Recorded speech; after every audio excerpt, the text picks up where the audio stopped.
once they knew how to think about this mathematically, they played it with their family members and always won. Oh, I should do that. It's about winning.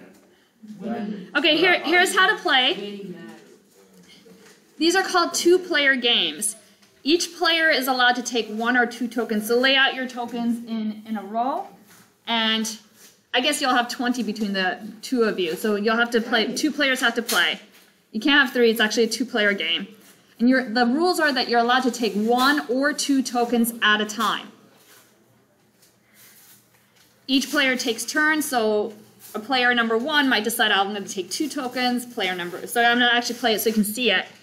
And they'll take turns, and the player that cannot move first is the losing player. So in this case, you will have no tokens to there. Somebody has to be the last person that takes the token. So for example, player 1 is playing here.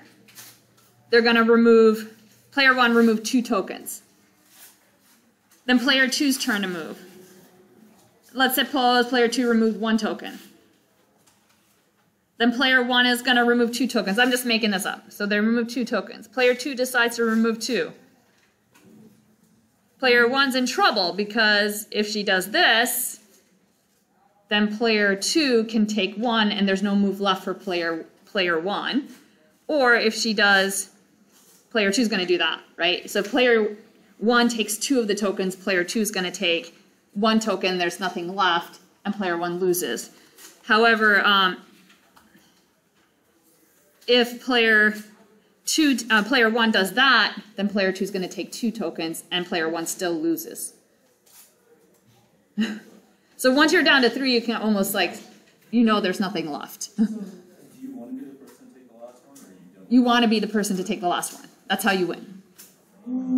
All right. So player 2 would do this, and again, player 1 has no move left, so player 1 loses. So what I'd like you to do is, you have 10 tokens each, you have 20, lay them out and just play it with a partner, so each of you pair up, and just play.